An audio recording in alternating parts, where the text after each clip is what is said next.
le chrétien et la politique. Voici dans cette perspective les trois textes retenus pour le culte de ce matin. Tout d'abord, au psaume 8 que nous chantions tout à l'heure, les versets 4 à 6. Éternel, quand je vois le ciel, ton ouvrage, la lune et les étoiles que tu y as placées, je me demande, l'homme a-t-il tant d'importance pour que tu penses à lui? Un être humain mérite-t-il vraiment que tu t'occupes de lui? Or, tu l'as fait presque l'égal d'un Dieu. Tu le couronnes de gloire et d'honneur. Dans l'évangile de Matthieu, au chapitre 26, les versets 36 à 38, Jésus arriva avec ses disciples à un endroit appelé Gethsémane et il leur dit « Asseyez-vous ici pendant que je vais là-bas pour prier. » Puis il emmena avec lui Pierre et les deux fils de Zébédée. Il commença à ressentir de la tristesse et de l'angoisse. Il leur dit alors, « Mon cœur est plein d'une tristesse de mort. Restez ici et veillez avec moi. » Enfin, dans la première épître de Jean, au chapitre 3, les versets 17 à 18. Si un homme qui est riche voit son frère dans le besoin, mais lui ferme son cœur, comment peut-il prétendre qu'il a de l'amour pour Dieu dans son cœur? Mes enfants, il ne faut pas que notre amour consiste uniquement en discours et en belles paroles. Ce doit être un véritable amour qui se manifeste par des actes. Ô Éternel, ta parole est une lampe à mes pieds, une lumière sur notre sentier. Amen.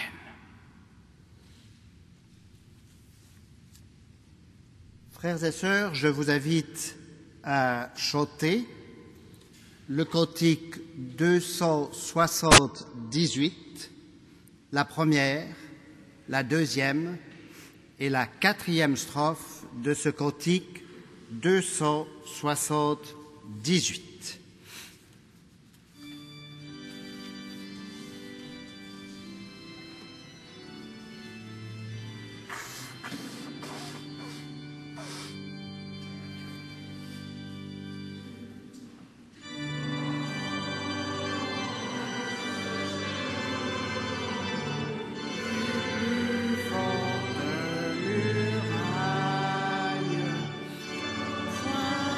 Triomphe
sentier de la foi jusque sur le calvaire.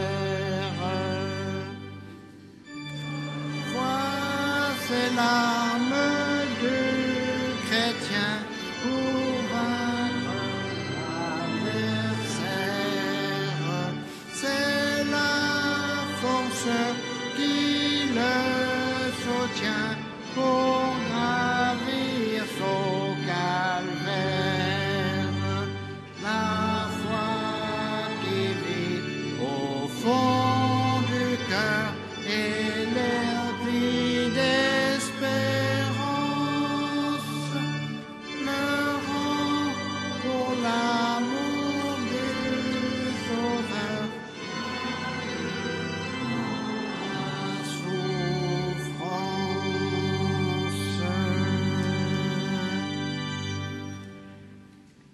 Prions Dieu. Éternel, permets-nous de voir ce monde en toi, de reconnaître la fragilité de notre vie et de tout ce qui nous paraît important. Accorde-nous d'apprécier les gestes d'amour et de fraternité souvent cachés. Donne-nous la force de dénoncer les paroles vides et les promesses mensongères et d'être solidaires de celles et ceux qui souffrent de l'injustice. Éternel, ouvre nos yeux pour qu'ils aient ton regard, non seulement pour voir ce qui est, mais pour découvrir ce qui est possible. Non seulement pour regarder, mais pour mettre en mouvement, non seulement pour suivre les événements, mais pour les prévenir. Éternel, apprends-nous à aimer le ciel pour que nous reste la terre et enseigne-nous à les regarder ensemble.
Chers frères, chers amis, nous avons dit il y a quelques années qu'il y avait pour le prédicateur 3 réalités dont il ne devait pas parler en chair. Le premier de ces tabous, c'est l'argent. Nous y avons consacré nos 3 prédications à thème de 2006. Le deuxième de ces tabous, c'est le sexe. Nous y avons consacré les 3 prédications à thème de 2007. Et le troisième, c'est la politique, à laquelle nous consacrons les 3 prédications de janvier, février et mars.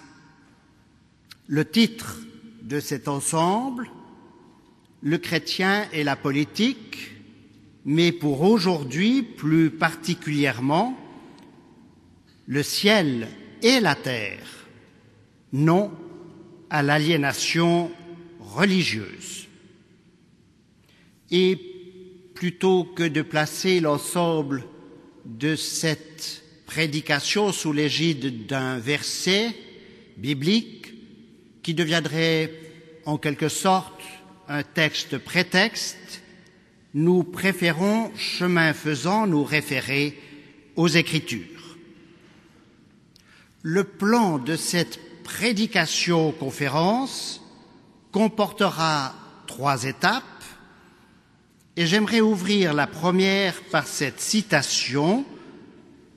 Anselme de Canterbury, théologien du Moyen-Âge, qui écrit ceci: « Celui qui se méprise est prisé de Dieu, celui qui se déplaît plaît à Dieu. » Et nous avons trouvé cette citation dans un livre qui a eu un retentissement considérable en 1841, puis après, du philosophe allemand Ludwig Feuerbach, L'essence du christianisme, das Wesen des Christentums. Dans ce livre, Feuerbach dénonce la foi en Dieu, estimant qu'à travers elle, nous sommes victimes d'une aliénation, c'est-à-dire que nous nous éloignons de notre vérité profonde, que nous devenons étrangers à nous-mêmes et que nous nous dépossédons de quelque chose qui nous appartient en propre. L'homme dessine en Dieu qu'il part de toutes les qualités qui devraient être les nôtres et que nous devrions réaliser. L'homme dessine en Dieu son propre portrait. Feuerbach écrit: Dieu est le miroir de l'homme. Sagesse, bonté, amour, justice, vérité, etc. Autant de qualités qui devraient être les nôtres et que nous attribuons à Dieu, en effet, pour nous dispenser de nous les appliquer à nous-mêmes. L'homme s'appauvrit en quelque sorte dans la foi pour enrichir Dieu. L'homme affirme en Dieu ce qu'il nie en lui-même. Et pour que Dieu soit tout, il faut que nous ne soyons rien. Et le « soyez parfait », comme votre Père céleste est parfait, surprenante parole de Jésus devient alors « soyez et restez imparfaits pour que votre Père soit reconnu parfait ». Et Feuerbach combat cela pour que l'homme récupère sa vérité en lui-même. Eh bien oui, toute une part de la théologie chrétienne. Nous avons entendu Anselme qui dit « Celui qui se méprise est prisé de Dieu, celui qui se déplaît plaît à Dieu ». Toute une part de la théologie protestante. Luther est cité plus de 70 fois, et parfois dans des citations très longues, dans l'ouvrage de Feuerbach. Toute une part de la théologie réformée et calvinienne insistant lourdement sur l'homme incapable par lui-même de faire le bien, réduit l'homme devant Dieu au néant de sa condition mortelle et pécheresse.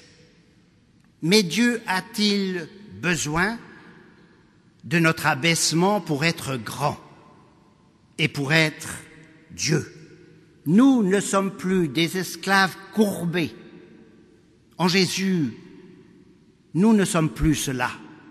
Des esclaves courbés qui cherchent à fuir la transcendance d'un Dieu écrasant. Nous sommes les enfants d'un Dieu qui trouve en lui et en nous une source de liberté, d'amour, un élan créateur, un enthousiasme, et quand même à le répéter prédication et prédication l'une après l'autre, le pasteur Gilles Castelnau, nous sommes animés en Dieu et en nous-mêmes d'un dynamisme créateur. Telle est notre vocation. Et c'est pour cela que j'ai relu un extrait de Psaume 8 qui dit que Dieu a fait l'être humain de peu inférieur à Dieu lui-même. Si à Noël, en Jésus, de manière symbolique, Dieu descend vers l'homme, à l'autre extrémité de l'Évangile, en Jésus toujours et de manière symbolique, avec le message de l'ascension, l'homme est élevé à Dieu. Si en Jésus, comme le dit la tradition chrétienne, Dieu et l'homme sont réunis, ne serait-ce pas une infidélité de continuer à les opposer sans cesse? Feuerbach affirme « Dieu est ce que l'homme pense et peut penser de plus haut ». À quoi nous répondons « L'être humain n'est-il pas l'idée de Dieu la plus haute ?» Et c'est la raison pour laquelle nous aimons répéter prédication à prédication l'une après l'autre cette parole du pasteur Wagner, le fondateur de la paroisse voisine du Foyer de l'Âme, Wagner qui disait « Que vaut l'homme ? L'homme est une espérance de Dieu. » Et non pas simplement « Dieu est une espérance pour l'homme ». Et comme vous le savez, chaque fois que nous prêchons depuis 50 ans, nous avons sous la main et à portée de notre regard cette parole de Wagner pour qu'elle éclaire et lui donne une juste orientation chacune de nos prédications. Dans la foulée de cette opposition Dieu-homme, il y a bien entendu l'opposition ciel et terre. Le ciel, la patrie du chrétien, la terre, une vallée de larmes perverses, condamnées, dont il faut savoir s'éloigner à travers le bruit, la fureur et le sang de l'histoire. Nous sommes déjà dans la deuxième étape de notre prédication. Feuerbach va devenir le maître à penser de toute une génération révolutionnaire, représentée plus particulièrement par Marx et Engels. Marx reprend la démonstration de Feuerbach, mais pour l'appliquer au monde de l'économie et au monde politique, Feuerbach disait « L'homme s'appauvrit intellectuellement, moralement, spirituellement pour enrichir Dieu ».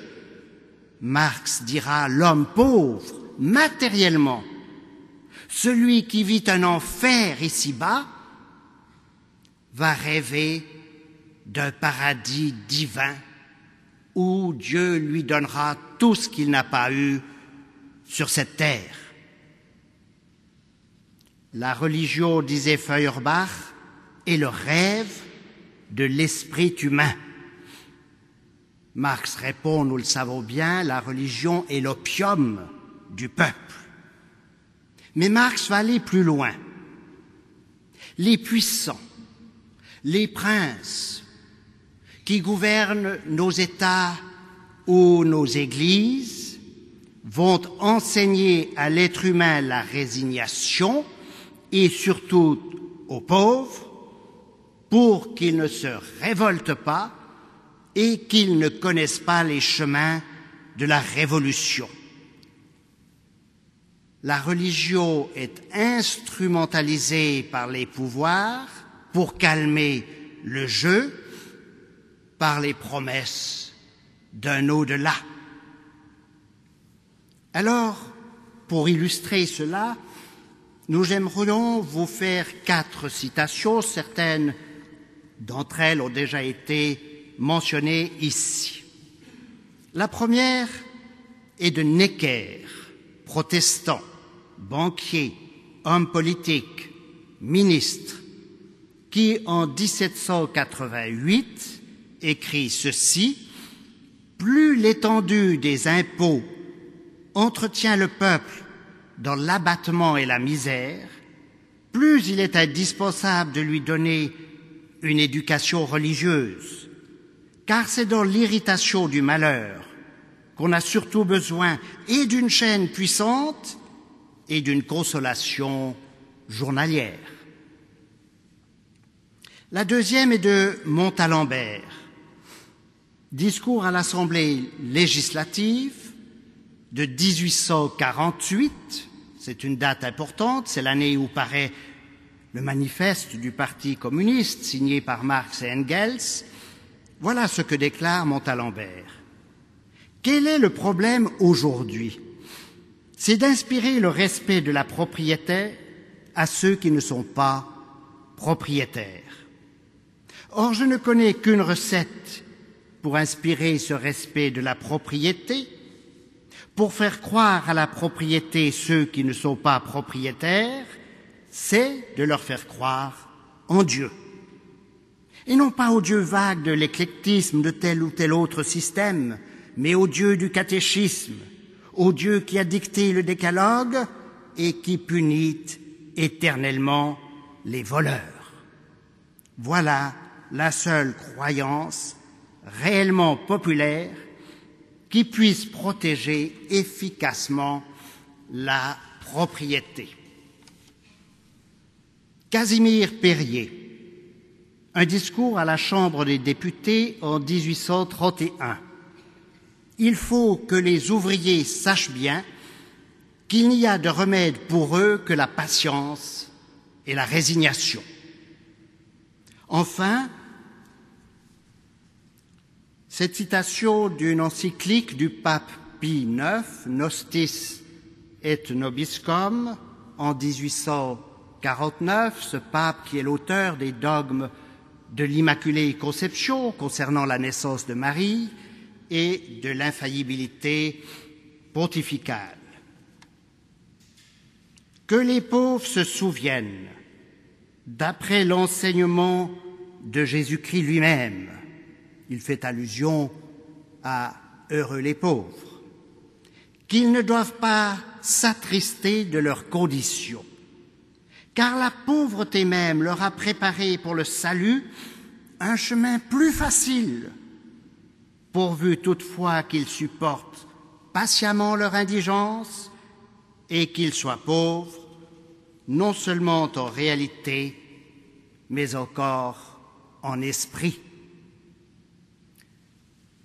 Nous entendons l'appel de la première épître de Jean, nous invitant à aimer notre prochain et plus particulièrement les pauvres, non seulement en parole, mais encore en acte.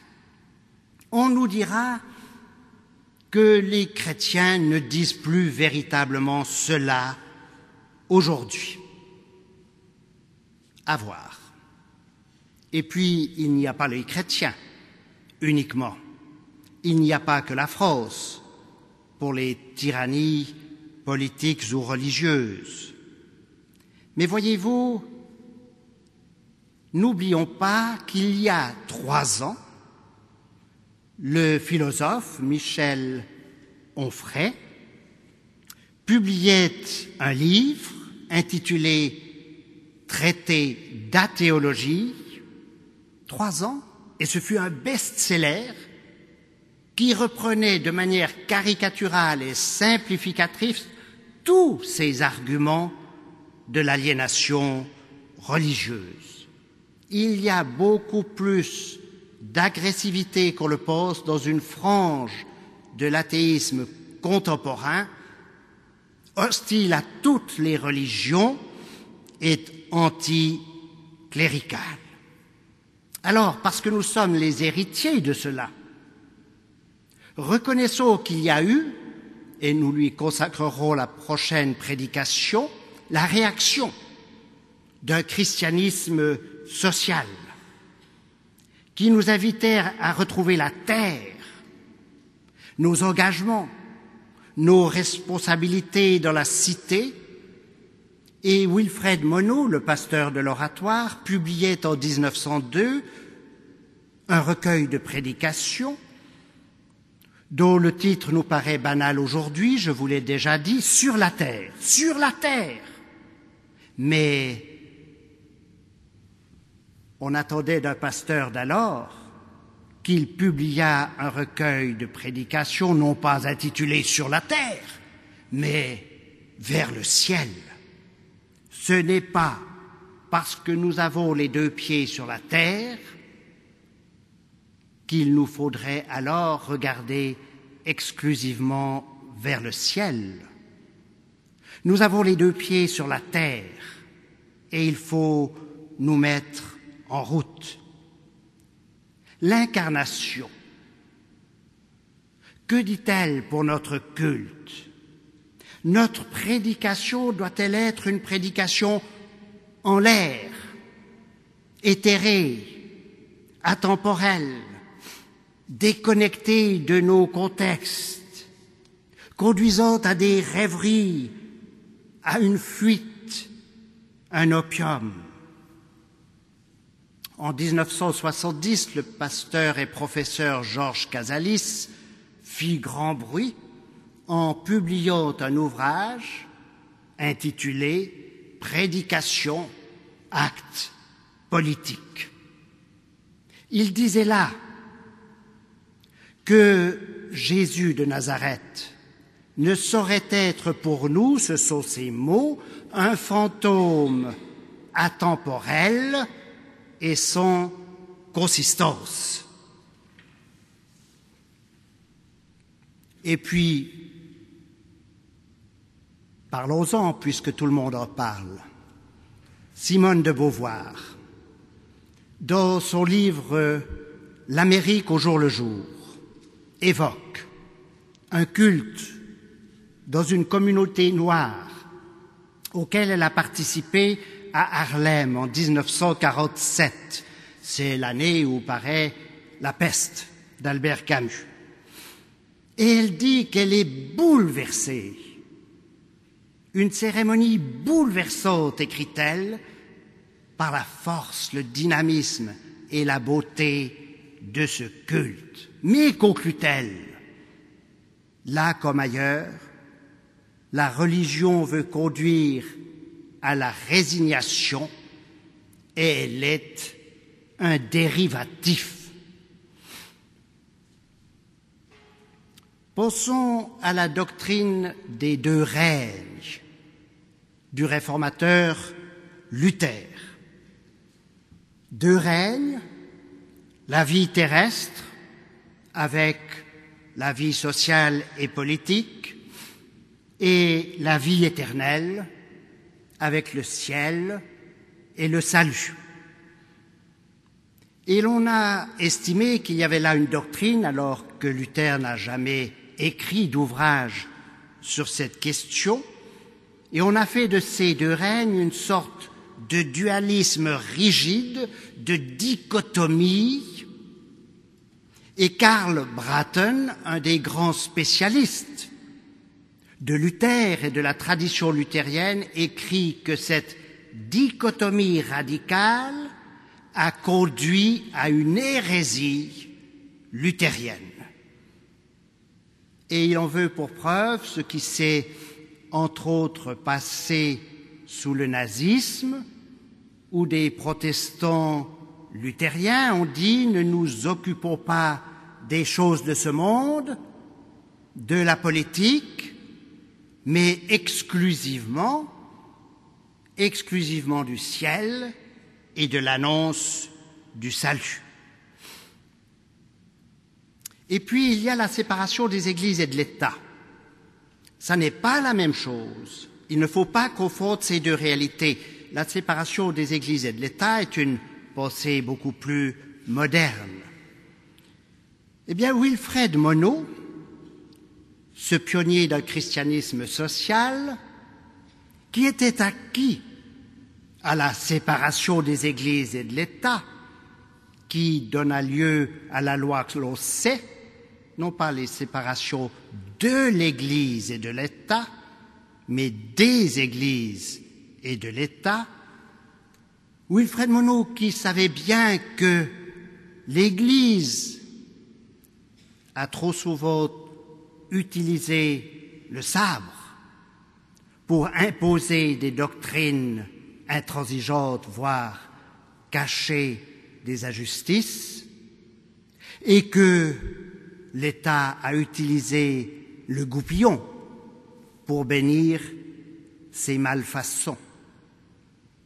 Eh bien, Wilfred Monod, qui savait bien cela, a sans cesse insisté sur les risques, les ambiguïtés, les dangers de cette séparation, dont certains tiraient les conclusions: dans les églises, le salut, la vie éternelle, le ciel, et laissons la terre aux hommes politiques. Nous sommes là déjà dans notre troisième étape et notre conclusion. J'aimerais dire par 4 exemples qu'il y a effectivement, comme le disait Feuerbach, un lien étroit entre nos conceptions de Dieu et nos conceptions de l'être humain. Tout d'abord, le Dieu Tout-Puissant. Il me semble qu'aujourd'hui, il est très difficile de prononcer encore cette expression et de l'utiliser. Très difficile parce que les gens, je ne dis pas les chrétiens que nous sommes ici, mais les gens en général vont entendre par cette idée du Dieu Tout-Puissant que nous prêchons une religion de la passivité, nous ne sommes que des marionnettes entre les mains de ce Dieu-là, nous sommes victimes d'une fatalité, une sorte de stoïcisme résigné. 6 millions de Juifs tués pendant la guerre, Dieu est tout-puissant. Cet enfant qui meurt à l'âge de 6 ans d'un cancer, Dieu est tout-puissant.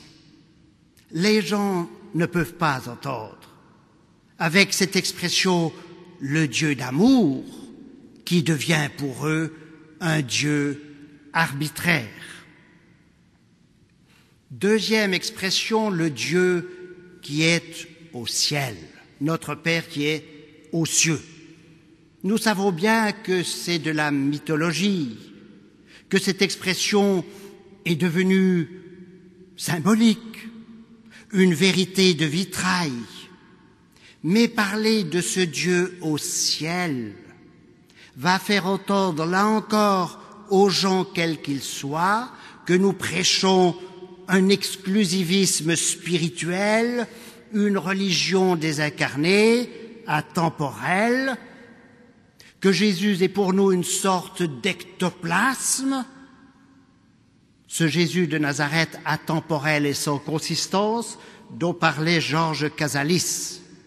Si en Jésus, comme nous le croyons, nous entendons véritablement une parole de Dieu, alors, à Gethsémanée, c'est Dieu qui nous dit en Jésus, veillez avec moi.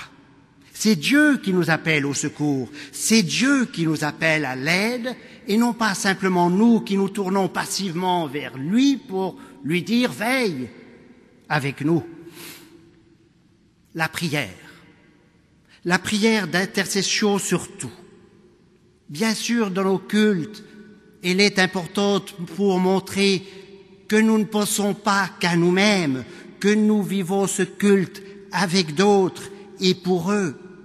Ces autres qui connaissent des douleurs, des souffrances, des misères dans leur vie personnelle, de leur vie familiale, dans leur vie professionnelle, avec un chômage qui frappe durement les uns ou les autres.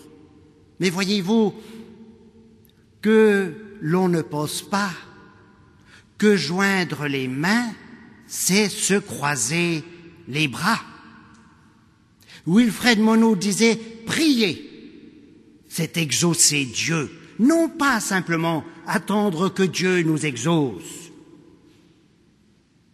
Que ta volonté soit faite sur la terre comme au ciel, disait Jésus. Oui, il faut que nous fassions la volonté de Dieu. Quatrième et dernier exemple, les béatitudes. J'ai souvent dit que je n'aimais pas les béatitudes.